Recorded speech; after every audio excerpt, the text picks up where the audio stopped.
Financial aid disbursement. Now, this is the part a lot of students get interested in right before the start of the term. When will I get my financial aid money?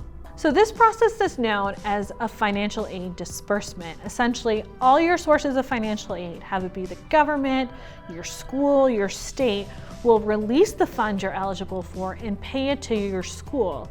This also includes private student loans.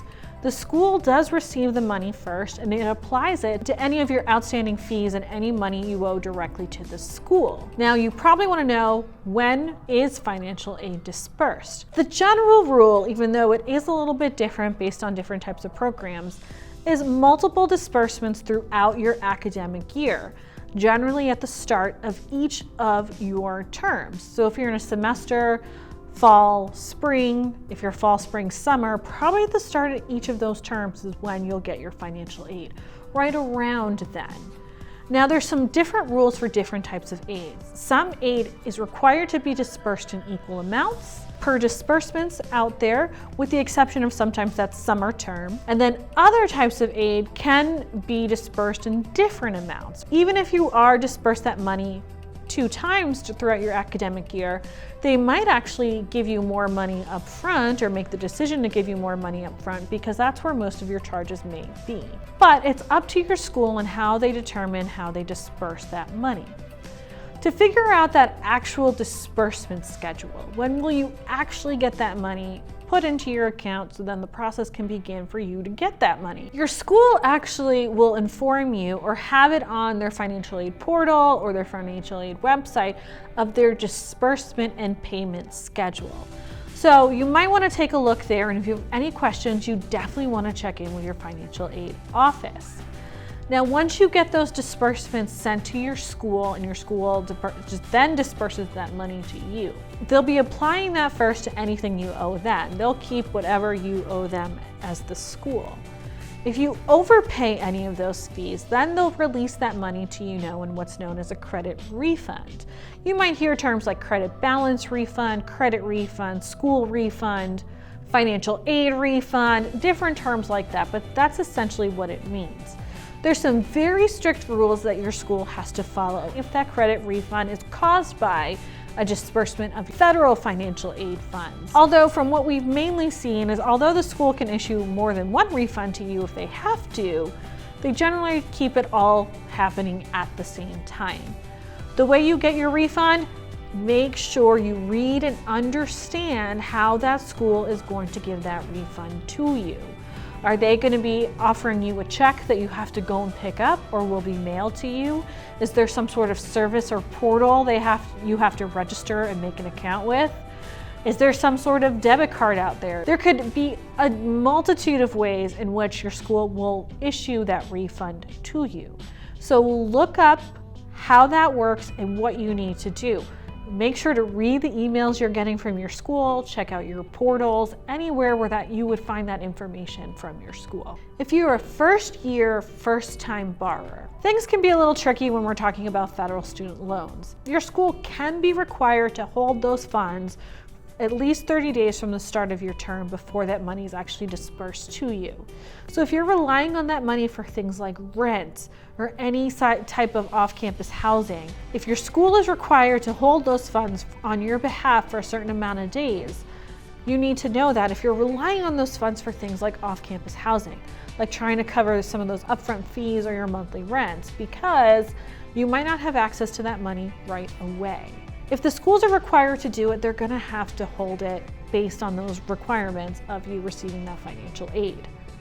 It's actually, believe it or not, a bit of a protection for you. So if you're getting a refund back, it's important to know that you need to use that money on educational expenses only. That's the reason why financial aid was awarded to you, was to help cover the cost of college and any other related expenses. That can include things like living expenses. Make sure to check out our video on that and how that process works, as well as things like transportation. If you need any specific books or supplies, you can use that money to help get some of those things that you need, which are also education related.